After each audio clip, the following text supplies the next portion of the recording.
Hey, this is Dr. Ben of ViveWell Health. I'm here with Nikki Burnett with Taste Life Nutrition, and we've had a lot of fun talking about how to help and really look after people who are interested in improving fertility. Without any further ado, we'll go ahead and share our screen to talk about the Foundations for Life fertility program. Let me see if I can do that. There we are. Perfect. Technology. That's great. Perfect. So we're launching a new Foundations for Life family and fertility program. And so why does this matter? I love this so much. This is something that you and I have talked about, I think, for, it's been a couple of years now. Yeah. That we have been talking about this. And I am such a huge fan of epigenetics, and I believe so deeply in creating health prior to actual conception, because I do believe that it can change outcomes, and it can create better pregnancies, better babies, better future, the whole thing. So I get really excited about this. So I was really excited to do this. And that's exactly why it all matters, is because we want to make sure that we're creating a healthy future. And so what we're looking at so often is people are struggling. Couples are struggling, Yeah. right? Struggling to get pregnant. And so why is that? And what if we took some time prior to the time when, like, okay, it's time to get pregnant, let's go do it. If we take 2 months, 3 months, however much time it might take, to make sure that the body is in line, to make sure that we're detoxifying, to make sure symptoms are at bay. And I think most people don't realize that what you're doing now will make a difference in who you are 3 to 4 months from now. Oh yeah. Right. That's one Huge. of the things we talk about is the body's regenerating every 3 to 4 months. So the cells you have now, in 4 months, they'll be gone, except for the bones and the nerves. It takes a little longer. So when we think about a lot of times people are thinking about, 20 years into the future, when I'm thinking about who are they going to be 3 months from now. Yeah, that is fascinating. I mean, we're like a new person in a few months. Essentially. It's true. And so what we want to look at when we are working with people who are looking ahead and wanting to get pregnant is we want to understand their biology. We want to understand couples as individuals. And we want to look at their lifestyle patterns. Obviously, we want to look at food and movement, and we want to look at sleep and toxic load, right? We're going to get into all of these things, but all of these things matter when it comes to creating a healthy body to create healthy babies. But the thing is people aren't thinking about that stuff. All they see is a not pregnant sign, or they have a miscarriage, and it's really frustrating and sad. And so a lot of times people they internalize that with some sort of character flaw, or they feel blame or shame from that. So it's just really important to point towards hope that we can adjust and steer our body and actually get better.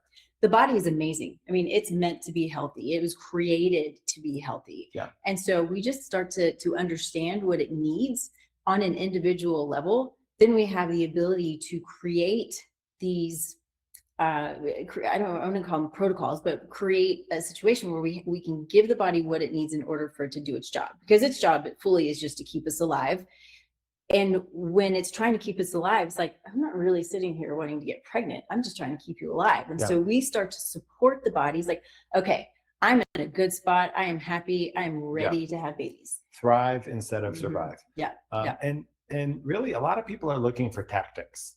And one of the important things that we do here is to create a structured framework or a strategy, so that because there is a playbook on how to get people better. And smarter doctors than I, or people who really study how to get people better. And there's a lot of cross-pollination with some of our other strategies. That's what's so beautiful about this work, is you collaborate and we all collaborate together in order to create what patients need to get better as well as to get pregnant. And so building our teams, you as couples, building your team to get you to your goals, whether it's individually or as a couple, is it's kind of the key to all of it. I mean, we all need our team of people around us. Yep. And medicine is teamwork. Yeah. So Yeah. really the goal is really to look at your underlying physiology. What is interrelated?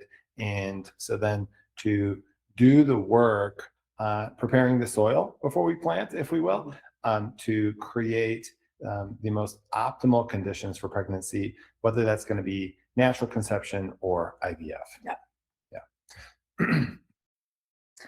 All right. So fertility is systems biology. So it sounds super clinical. Really what we're looking at is there are so many factors that go into getting pregnant. Yeah. So from the male perspective as well as the female perspective. And so we want to not just look at here's some lab markers, and so we're not getting pregnant. Let's, throw whatever at it. We want to understand who you are, why things are or are not functioning as optimally as maybe we want, and address those things. So we look at things like thyroid, which most people know that piece of it, but we want to look at gut health. We want to look at immune function. We want to look at other exposures. So what's in our environment, both outside, which a lot of times we can't control, as well as inside. So in our homes, what's in our environment that might be creating an exposure that is putting a toxic burden on the body. So we think about what we're putting in our bodies, what we're putting in our environment. What are we cleaning our clothes with? What are we cleaning our homes with? What are we putting in our gardens, in our yards? Are we killing dandelions with Roundup, or are we actually eating them because they're healthy for us? That's my favorite thing, is just eat your dandelions, right? And then, of course, all of these things create a situation of oxidative stress. Probably you've heard of it. Oxidative stress is a natural part of the body. It's how the mitochondria that create ATP creates oxidative stress. We have to have the antioxidants in our diet to come in and squash that oxidative stress. So it's normal and natural, but it's not normal and natural when it gets out of control. Yeah, essentially. I like to explain it that, our body, we breathe oxygen, of course, and it mixes with the food we eat to make energy. Now, of course, all of our cells have to do a job, and then we have to get rid of that waste. And so oxygen waste is oxygen radicals. Now, this is the stuff that makes rust, right? Or what makes green bananas turn brown. And so for a lot of people, things seem just fine. For most people, they feel pretty good between the ages of 25 and 35. Right. You actually don't age, you just have birthdays. Right. Right. And so it's so unfair. Yeah. So, but then things kind of tip, right? And the scales tip, and it is these other things, the gut health, the hormone imbalances, toxins. And so it plays a big role. And certainly what you put in your mouth plays a role as well. So we dive into that with the patients. And when you improve a lot of things, a rising tide lifts all boats.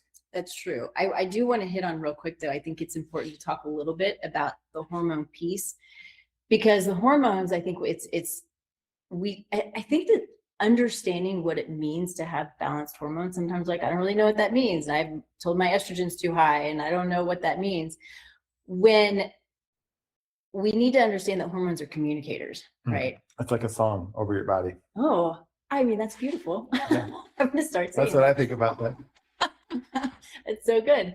But it is, it's how the body knows what to do. And so when the way that I like to explain it is when the hormones are out of balance, it's like, like you're speaking Spanish, right? I don't understand Spanish, but I can get bits and pieces, but I'm still not getting the whole story. So I'm not really understanding what it is that I'm supposed to be doing. Yeah. What's interesting, as I've continued to hone my craft, there's a lot of published ratios, and I think a lot of doctors are looking at clinicians, are looking at individual levels of hormones and trying to tune them that way. But really, there's a bunch of math equations, and so it's really not that hard. But we were just talking about thyroid, and we'll get to that. But there's published ratios where it needs to be within range, and so we really start connecting things to each other. And I think we can talk more about that. So, but first we have environmental burden. And I think most people can understand and agree that we have a toxic world right now. Yeah. Right? And so whether it's the stuff we're spraying on the lawn or, the smoke coming out of the dump truck in front of you, right? Or you think those big poofs of smoke, as Yeah. you're going down the highway, Yeah. like, oh Totally man, fine. you got me. um, and then of course there's all the stuff in the water. I mean, I think most people realize that in Denver, if you move in right now, that you're going to be handed a water filter. Well, what about all the other people who, that lived there before? Yeah. Right. Well, and a water filter doesn't get rid of hormones in the water. No. So, But what's interesting is I looked at my water report, ewg.org, and we had 8 carcinogens in our water. And so we even put in a big filter in the house, and the water smells different. And makes you feel better about taking a bath. Yeah, it's so true. Yeah, I think it's such an important piece when we start to understand what it is that can create this toxic burden. Right. So we talk about, the poof of smoke from the trucks, and we talk about the water, and we want to really consider the water because it is such a key factor. We think that we can stick a Brita on our faucet and we're fine, and it's really not. It doesn't get out much of anything. So personally, I have a distiller, and I that's important to me. But we want to look at other things in our environment and other things that we're putting in our body, right? So if we're looking at food, nutritionist, right? So first thing I'm going to think about is food. So food, we have pesticides and herbicides on our food, unless it's organic. And probably these days, it's still going to have pesticides and herbicides. But that's why we support the body and the body's detoxification system so it can handle some of the burden. It's when it gets to that tipping point, right? It's like the way we always talk about it is it's your bucket, right? And if your bucket starts to overflow, you start to get it's when you have these symptoms. That's right. So you want to keep it below the level of the bucket, hopefully as low as possible. But we want to look at, the pesticides and the herbicides, and we want to look at so let's talk about endocrine disruptors, because pesticides and herbicides are endocrine disruptors. And so there's this term, if you've not heard it, called xenoestrogens. Yep. We've got xenoestrogens, we've got metalloestrogens, we've got mycoestrogens. What they are is they're estrogen mimickers, and I'm assuming you can see me, but they bind super tightly to our estrogen receptor sites. And so they don't allow our natural estrogen to do its job. So then we have the situation of intense hormonal imbalance and excessive estrogen running around in the body. And the body doesn't really know the difference between the two. It just knows that there's too much estrogen. We see weight gain, we see difficulty sleeping, problems with stress resiliency, right? And of course, reproductive physiology. So the idea that there is this biological effect, we kind of know from thermodynamics that everything's going to have an effect on something else. So we see, the hormonal, the mitochondrial problems, immune activation. And honestly, this creates this inflammatory and reactive condition in the body, right? We're all turning into brown bananas on the inside, which affects the quality of the egg, the quality of the sperm, the quality and the receptive nature of the uterine environment. It really is amazing that so many things can be affected by just the air we breathe, the water we drink, the food we eat, because of the environment that we have. So here's kind of my favorite part to all of this, and we could go really deep into the toxins and the estrogen mimickers and this kind of thing, but the cool thing is we can test for these things. My favorite part though is that we can look at your genetic markers. So we can take those, we can understand for the most part what it looks like, why you're detoxifying well, or maybe not optimally, because you're different than everybody else. And let me tell you, my other favorite thing that I get from Dr. Busch here is we were sitting in a meeting, and I don't remember if it was with a patient or if it's just us talking, but he was like, there are no mistakes. And of course I know this, like God created us so beautifully. I just think it's amazing the way that we work, but we're all created so differently. And so we have these variations or these variants that we can look at in genetic reports that help us understand, okay, you've got a lot of toxins going on. Why? Is it your environment? Yes, maybe. Is it your genetics? You're not detoxifying as optimally as we could. What can we do to support that? Because you're different than everybody else. And so we take these genetic reports and these toxin reports and your labs and all these things, we layer them together to create this really beautiful picture of you. And like, okay, we've got a really good idea of what we need to do and how we can come in to support you to reach your goals. But not just as an event. right? This is a strategy for resiliency, Yes. moving onward into the future. So this is a life strategy, right? And it's so there's the event of getting things cleaned up, but once you feel better, you actually know how to stay feeling better for a long time. Yeah. So not only are we creating healthy parents who are going to create healthy offspring, but this is healthy families who have more fun, have less sick days, and have more energy to go climb mountains and do fun stuff. Do the fun play things. Yeah, it's pretty cool. Yeah, it's good. Just going back to this, we do have what's called a total tox test where we can stimulate the body and look at environmental toxins, metals, and the mycotoxins. We didn't really talk about that very much, but it's so everywhere. turns out, plants, it's pollen season right now in Colorado. Plants have pollen that comes off of them. Bacteria have endotoxins that come off of them.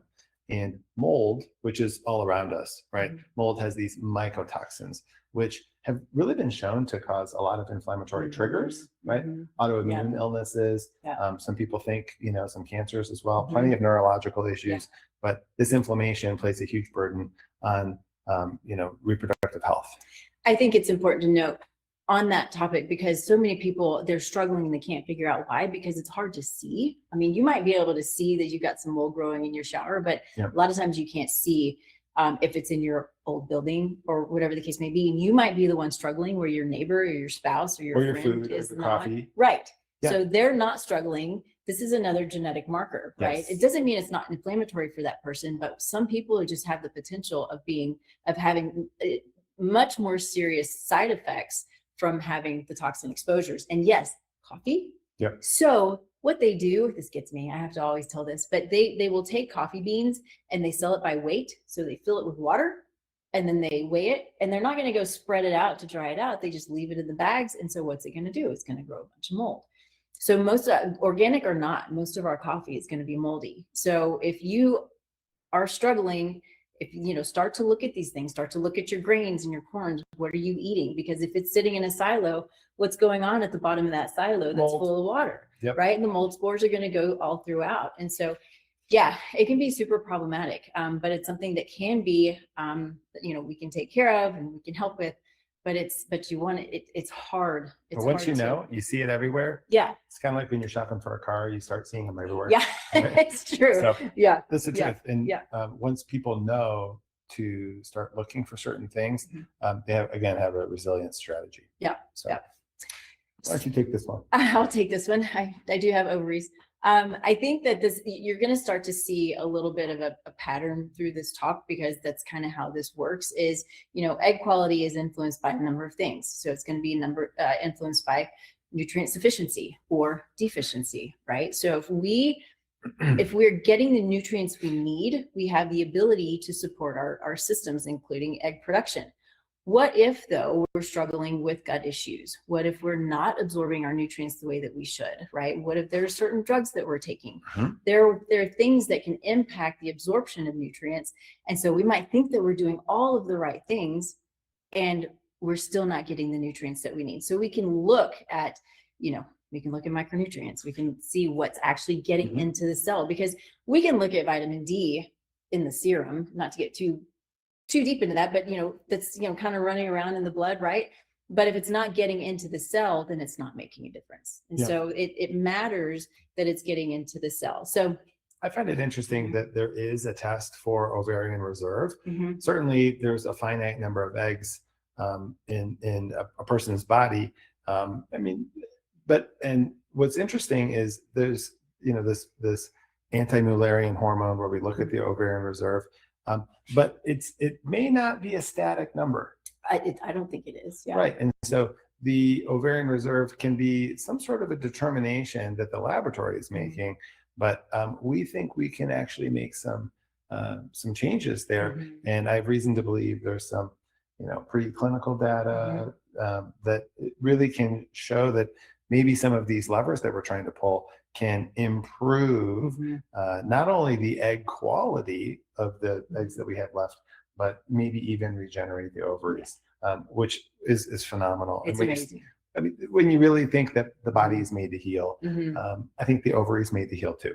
Of course. I mean, we're created, again, we said this a while ago, but created to be healthy. And so, addressing not to be repetitive, but I want to make sure that we're clear that the eggs require a ton of ATP, right? So that's mitochondrial health. That's, go back to your 7th grade science class, right? Mitochondria produce our energy.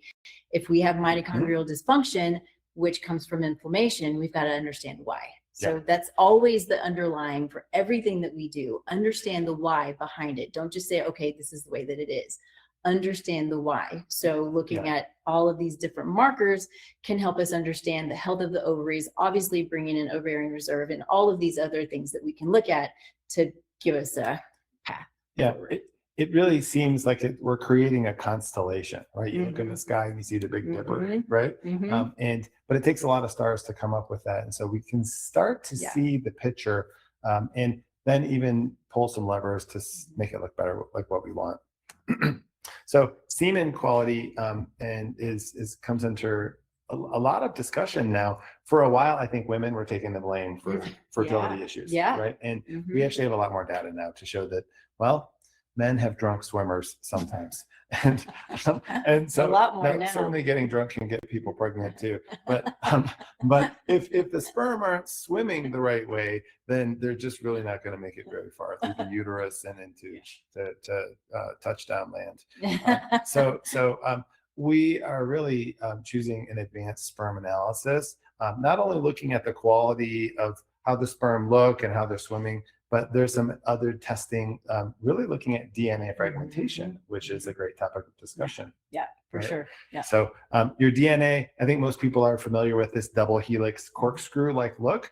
And it turns out the oxidative stress that we talk about, that brown banana effect, can actually cause breaks in the DNA, which can really complicate, a growing embryo and a blastocyst. So that's huge. And so we've decided to move towards the advanced testing, not only to show that there's, a real issue, but also that as we pull the levers of epigenetic medicine to improve someone's health, that this is an easy to get deliverable where we can show decrease in DNA fragmentation just from the treatments that we do. Fascinating. Yeah. So good. Yeah. I think it's important to look at history a little bit too, because we're in this place right now with some of this toxic load that we struggle with, and the same thing that's going to impact egg production is also going to impact sperm production. Yeah, same stuff. And so we have, and I think this is an important stat, and I don't want to be Debbie Downer, Nikki Downer, whatever. But I think it's important to understand that where we are right now.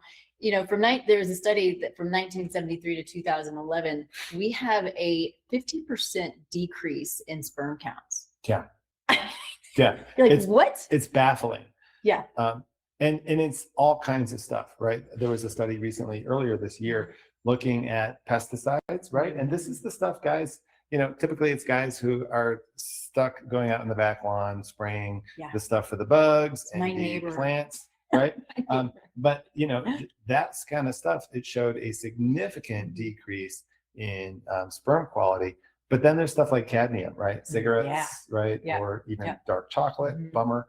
Right. But it's in dark chocolate. Cadmium. Oh, I know. Well, it's still a little bit, and they found out the organic dark chocolate was actually worse. Sometimes that happens. It's coming from the soil, right? There's cadmium in the soil. Paints, all kinds of things. So the list goes on. But ultimately, when you remove those things, the body springs back to life, just like a droopy flower, and you put the right water on it and it blossoms. Yeah, which can be done. I mean, it's this we hear these stats like, whoa, what is happening? But it can all be reversed. Totally. Yeah, we do it all the time. Yeah. So so we were having a lot of discussions about thyroid. What do you think? I mean, it's important. So it goes back to everything is so connected, right? And we have, the hypothalamus, and so let me not get too detailed. We have this axis where you got the thyroid and the hypothalamus and the pituitary, and then even onto the adrenals that are all connected, right? And so this brings in, we've got, metabolism is impacted, ovulation, thermoregulation, hormone signaling, mitochondrial function, because we have thyroid receptor sites everywhere, all Yeah. over our body. It's the get up and go Mhm. metabolic gas pedal. Yeah, exactly. And so if we understand the thyroid, which I think for most people who are looking to get pregnant, thyroid's not a surprise that they've got to look at the thyroid, because Mhm. it's typical to look at it, but I think we're not looking at it as completely maybe as we should. Well, it's interesting because a lot of times when we're looking at lab values, there's this reference range. There's the parentheses with this range, and the normal range is, for TSH is like 0.45 all the way to 4.5. Yeah. So like a 10-fold difference. Yeah. Right. And so a lot of doctors, when they're teaching things in the medical school, they're saying, well, as long as it's kind of normal. But here we're actually doing questionnaires to look at like how you feel. Turns out, that matters. Well, I mean, you can treat the patient, or you can just treat the numbers. Right. Yeah. But so we choose to treat the patient. And so based on, someone can have a normal number of 2.2 for a TSH. And of course, we look at the free T4 and the free T3 and the reverse T3 and a full thyroid antibodies. panel. Yeah, exactly. But, you can actually correlate this to VO2 testing. Oh, and so your actual metabolic output, and look and say, your thyroid numbers are in the reference range of, the standard deviation of the population, but you don't feel that great. And so we can look at their VO2 and their symptoms and say, let's give you a little nudge towards better thyroid function, especially, and we talked about that, many people, there can be nutritional things that affect thyroid health, like selenium or zinc or iron or other things. But if people are really focusing on fertility, and it might be sort of the feeling like fourth quarter, near the end of the game, people feel their biological clock ticking. It's okay to take thyroid medicine, right? It's a frequently injured organ when you think about, everything from cosmic radiation to flying on planes, or being around x-rays, or fluoride toothpaste and all the other stuff that can affect thyroid function, right? So it's not, and it's an inexpensive fix to help people move towards the right direction. Right. Yeah. Great. Plenty to talk about thyroid. Yeah. So micronutrients, I think this is one of those things, life is more than just salt and pepper. Turns out there's actually lots of different types of salts. Many people know about magnesium and zinc, but there's a large, deep amount of micronutrients that each play specific roles, and they're interconnected and interrelated. Yeah, and I think you said salt, so I have to say this, that just get away from the table salt, because it's stripped of all of the good nutrients. We need salt that is a complete food, which means all of the minerals, all of the trace minerals. So good Celtic sea salts and good Himalayan sea salts, right, that have not been stripped.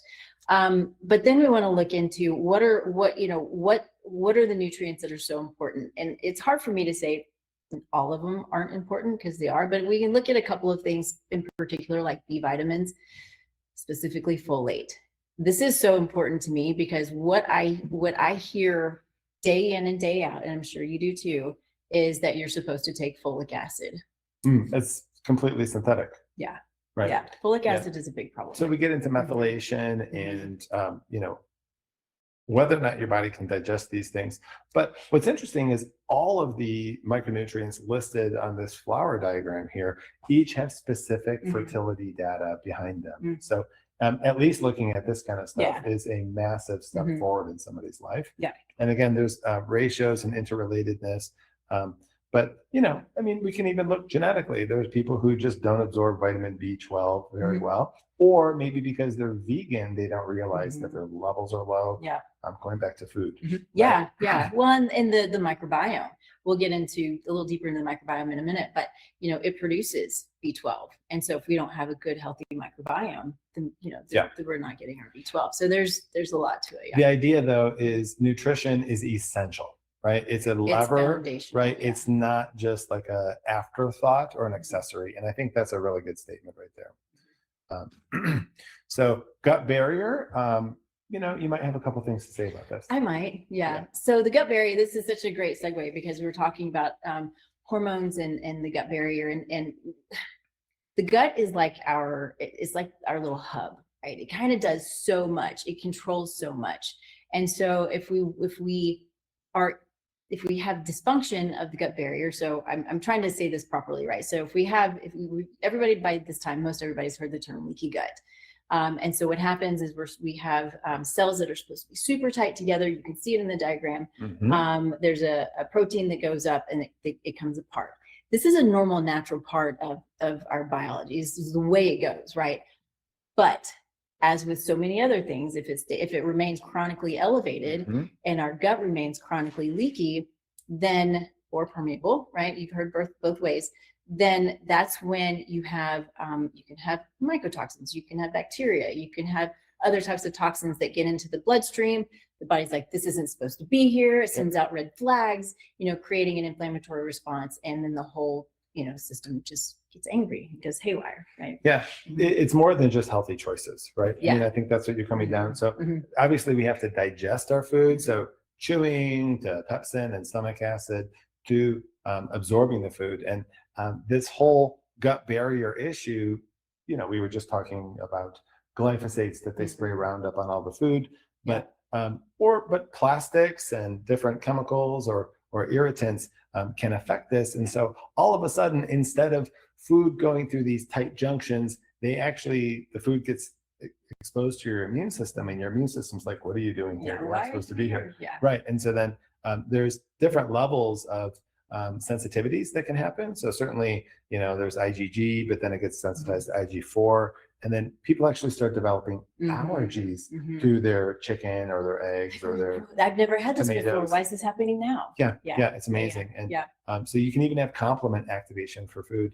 And this is all measurable, right? I think, and we talked about elimination diets. And I think the jury's still out of whether or not you can heal from something like gluten sensitivity. But I think a lot of people are very curious in the answer to that. One last thing on that, where we kind of can tie it all together and have this understanding that everything is so interconnected, is when we talk about the concept of the estrobolome. And so what we have is we have bacteria in our gut, in our microbiome, that are there specifically to help with they determine actually if there is an elimination or a recirculation of estrogen. And so we can look at this marker. So we can look at, right, so our liver it breaks down estrogen, then it goes to the GI. And so then our estrobolome will determine, okay, is it going to stay or is it going to go? We can look in a gut panel, and if our beta-glucuronidase is elevated, then we can see that it's being recirculated and it's not being eliminated. And so CDG then. Exactly. And so it's only one marker, but it's still an important marker that we can, again, layer in with other markers to understand what is going on here. And so it's an important one because it can help us then, start to determine why is the microbiome off and how can we manage that, because it's the key to so many things. Yeah. And again, this is all context, right? So there's the micronutrients, the anti-Mullerian or the semen analysis, the thyroid function, and we see that we're creating a constellation. And each of these things is a lever that we can adjust and help. And certainly by the time you're getting to some of this stuff, people are feeling better already. And so as we're moving forward, decreasing inflammation, we're really seeing good outcomes and setting people up for success. So oxidative stress, we talked about the green banana effect.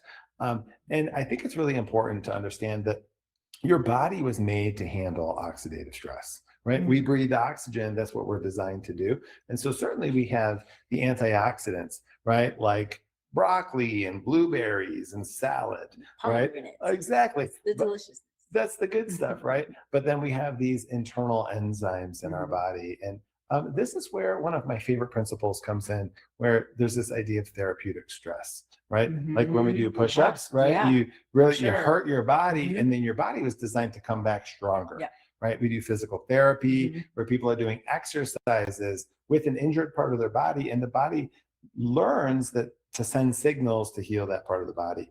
And this is where some really, really impressive medicine came. Did you know that the Germans were using ozone and oxidative stress in World War I to help trench foot? No. It's amazing, Yeah, that is right? amazing. And then the guy named Warburg, he Mhm. figured out that oxidative stress played a role in the formation of cancer, right? This is back in the 1930s. By the 1960s, they were using ozone in Europe, actually. So like Germany, Spain, Italy, and they were figuring out that you could add a little bit of stress and then send it back to the body, and the body would respond with decreasing inflammation Yeah. and spooling up all these healing reactions. So you can measure oxidative stress in people's bodies. There's some laboratory tests, there's a number of things, but ultimately that there are things that you can do to help steer the body both through nutritional supplementation, diet as medicine, exercise as medicine, but also some of the ozone therapies Yeah. that, to be honest with you, up until several years ago, I had no clue how advanced this kind of medicine. Yeah. It's very elegant. Yeah, it is. I love elegant. It's so true. Yeah. And I think that it goes back to that concept that stress is a good thing to a degree, Mhm. right? Yeah. So it's when it becomes, whether it's oxidative stress, whether it's physical, mental, emotional stress, it has a role until it's too much. That's right. Hormesis is the toxicology Yes, there you go. term. Hormesis. Right? Some Yeah, is there's good, maybe it's not. phytohormesis. That's Yeah. right. And so there's diminishing returns with anything. And so we are going to measure oxidative stress and pull whatever lever we have to bring people back into balance, right? Because the oxidative stress is causing DNA damage and lipid peroxidation and inflammation, and it's going to be decreasing the egg quality. But we can reverse all of that stuff for good outcomes. Super fun.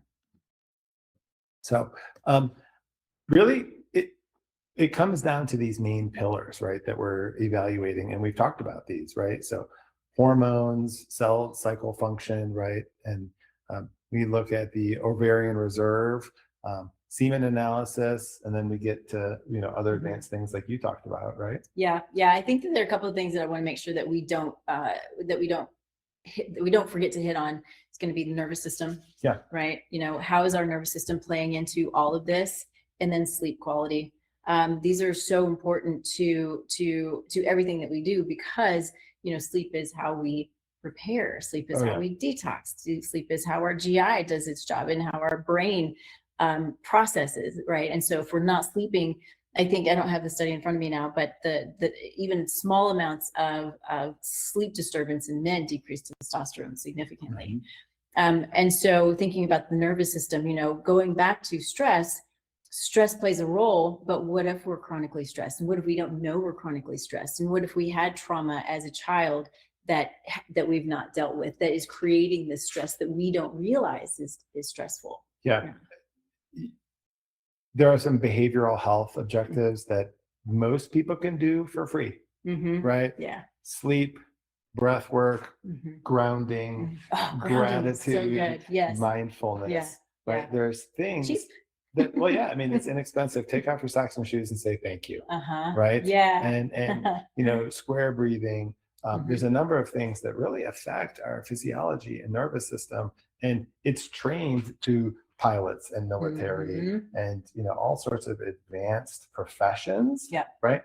But it costs no money, right? Yeah, and it's amazing. So much of what we're trying to do is not only the body health, right, but soul health and mind health. I think is really important, and most people don't talk about that. But we can make people healthier, but we can't fix your relationship or your relationship to the universe or God. Right, exactly. So that's important too. It is. I'm glad you brought that up.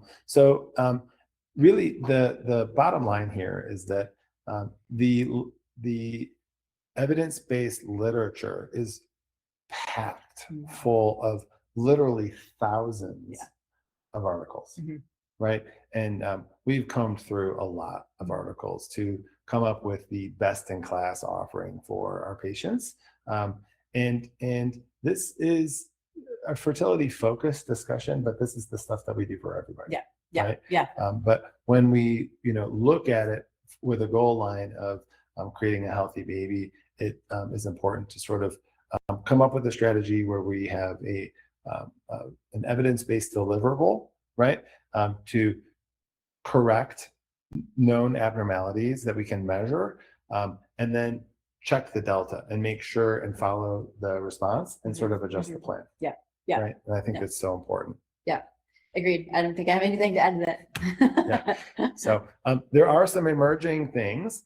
ViveWell Health is certainly we perform evidence-based therapies to help people, but not everything is FDA approved. B vitamins are not FDA approved, right? Yeah. But there's a number of investigational therapies that we're using. And essentially, really, there's these couple phases, right, where we're looking to really discover a person and to figure out what's going on. Phase 2 is doing the work, some of the detox work, making some adjustments, doing some of the treatments. And then the next part is this regeneration phase, where we're really trying to take a healthy body and get it to do what it was made to do, which is to grow and to revive itself. So we have a number of therapies that we're going to be talking about here that are used globally with a robust data set to support their use. And this is stuff that we do here in our office, which has been really exciting. Yeah. So again, to kind of talk about what we're going to be checking, right? We're looking at anti-Mullerian hormone, ovulation, thyroid, vitamin D, sperm, oxidative stress, and making sure that we see an improvement because improvement is measured as a delta, not a promise, right? Cool. So some of those investigational therapies, right? Number one is ozone autohemotherapy, which, as we said, has been used in Europe since the 60s. It's amazing. Yeah. Yeah. It's a cool process. It is. So to pull blood, add stress, and send it back, the lipid oxidized particles create an anti-inflammatory response that stimulates healing reactions anywhere from the NRF2 pathway to actually stimulating stem cells in your body. So this is a great way to help treat oxidative stress. Phosphatidylcholine, right? What a amazing idea, right? To give people lipids. Yeah.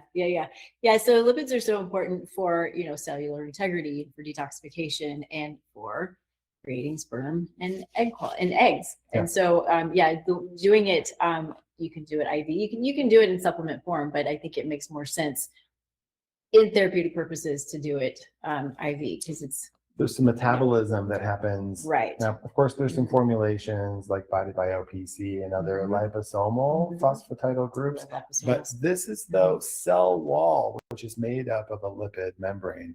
And so we repair this and it gets damaged with oxidative stress or many of the toxins. Which a lot of times can be why if we're not absorbing nutrients into the cell, it's because that cell is damaged. So if we give it phosphatidylcholine and some other nutrients, then it can repair those cells. And so then it has the ability to take in the nutrients that it needs. That's right. That's right. Chelation is another one that comes up. And I think this one can sound scary. Certainly there's times where people need emergency chelation. I grew up in Michigan. And so, every once in a while, the little kid would lick his dad's sinker, which is made out of lead, right? And it tastes sweet. And so you'd see a little kid and they're coming and throwing up and you have to get an x-ray and make sure they didn't get in dad's tackle box. Wow. But there's lead-based paint problems, which I think most people have stopped painting with lead these days. I think so. But there's mercury in the tuna, and we talked about cadmium in the chocolate and cigarettes. But it turns out there's all these toxic metals. And we're not treating toxic poisonings. What we're treating really is an accumulation of toxic metals that creates compounding effects on the chemistry of the body. And this is well documented with respect to cardiovascular illness and neurological illnesses. And so based on someone's unique physiology, it's 100% genetic, but also 100% environmental exposures. And it turns out there's a robust 70, 80-year history of using chelation to pull out toxic metals. And so our providers here at ViveWell Health have training and certification in chelation therapy. Yeah, it's interesting. It can sit in the tissues, it can sit in brain tissue, and there are certain genetic variants that can increase the toxic burden of like mercury on the brain. Mhm. So thinking through these, this isn't fertility necessarily, but it's still important for health and for cognitive health and for Mhm. understanding our own, genetic makeup and, what our burdens might be. But, knowing that we can test these things and understand them it's amazing. It's really amazing. We've actually had several people who had high cadmium levels, and after chelating them for several rounds of chelation, went on to have successful pregnancies, Amazing. which is it's just really cool that Yeah. that can work. Yeah. Last would be the mycotoxins and environmental toxin elimination. I think we spent quite a bit of time talking Yeah. about this, Yeah, but I think so too. it certainly is important. Next, EBU. This is extracorporeal blood ozonation and oxygenation. This is the next level of ozone therapy. Turns out people were using ozone autohemotherapy for 40 years before some folks in Russia and Malaysia, I think it was, they started experimenting with dialysis filters to filter the blood and help remove toxins. So we have a machine here that has been tested to make sure it's not putting plastics into people, and it turns out it's removing plastics, Taking plastics which out, yeah. could have some effect on the hormone disruptor effects Yeah. and sort of these Yeah. forever chemicals, but also pharmaceutical breakdown products, environmental toxins, mycotoxins, and many of the harmful lipids. So this has been amazing to see. TrueDose is another amazing option. There's platelet-rich plasma or platelet therapies have been used for several decades. Turns out it was maxillofacial surgery, trying to harness the growth factors in the human body. So essentially, in short, the compression of the blood, you pull out some and spin it down, has known expression of growth factors in the body. And so a company called TrueDose that we've partnered with really figured out the algorithm for this to determine measuring your platelet count and then to give people a specific dose that's right for them. And what it happens is there's a number of immune signaling and anti-inflammatory reactions that have been shown to improve the body functions. For example, there was children with cystic fibrosis, and they actually did PET scans on their brains and showed increased brain function after IV PRP. That's amazing. It's amazing, Yeah. right? And there's loads of studies of this being used specifically in orthopedics. We also do intranasal, but there's some thoughts of using PRP by ovaries. Yeah. Very interesting. It is right? interesting. Yeah. So that may be an option for some people, but certainly the IV therapy, we've seen a lot of improvement with inflammatory markers, and we have our own internal data that we're working with a multi-site investigational study with this. V cells would be I think one of the more exciting things as well. Turns out there's these small stem cells that we were all born with, but they get turned off when we're born. And there's this off switch that stays there. And scientists were trying to figure out how to turn it back on. And it turns out that there's lasers. There's actually 4 different laser beams in this laser we have that have been shown to turn on to activate the very small embryonic-like stem cell. But these are the pleomorphic cells. They can become almost anything, very potent. Okay. And so there's been V cells identified in ovaries and testicles, and in animal models, they were able to activate this and actually rejuvenate tissue. And so while V cells are very new to our practice, there's a large and growing data set showing that they can improve cellular function everywhere from in cardiac tissue to improve ejection fraction and neurological cases. But it's in a very exciting and safe treatment. It's light, right? Yeah. It's light. It's amazing. With your own blood. Yeah. Right. So the downsides are very low in photobiomodulation. Treating people and organisms with light has been around since the 1930s. Wow. Right. And then the science has really took off after the 70s. But I think most people can agree you pretty much feel better if you go out in the sun. I mean, the sun's important. It is life. Yeah, right. I mean, it makes more energy, and that's the infrared part. But it turns out people have been experimenting with light and lasers for quite a bit of time. I mean, we use lasers in aesthetics, right? We use lasers in surgery. And so people have been working with human biology and lasers, and this is no secret. This is just the next step in helping people to rejuvenate. It's amazing stuff. It is. So ultimately, we have a number of therapies that are supporting fertility, and so I guess the next part would be, how, like, to what purpose, right?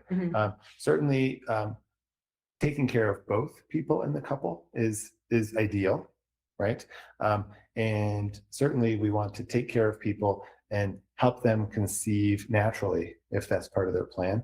But some people, it feels like the fourth quarter, like we talked about that. And I think IVF may be part of the strategy for them, for whatever reason that is. And all of this work, it works well with IVF as well, right? And this is just foundational health, essentially, right? And so to hit that goal. So however it's done. the therapies that we're doing of optimizing someone's physiology, looking at multiple sectors of their biology, and helping them improve their health is really foundational for every sort of person. And so this is a great step as you're preparing for IVF and doing the planning phases of that, or for natural conception as well. So our goal really is to partner with the OBGYNs and the family practice doctors and the Anybody IVF clinics. Fertility. Again, medicine's a team sport, and we're here for patient care. So again, we are interested in helping people because, as I said before, I think one of the best things to help our community is to have wonderful people having kids. So true. It is. It is. Yes. And it takes a community and a village. And we at ViveWell Health are on your team, and we want you to know that we want the best for you, and we want to help you be the healthiest version of yourself. Absolutely. Couldn't have said it better.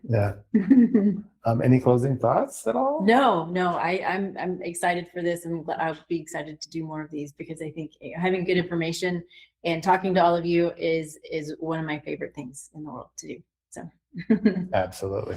So we're going to go ahead and stop now. So have a great evening, bye, folks. everybody.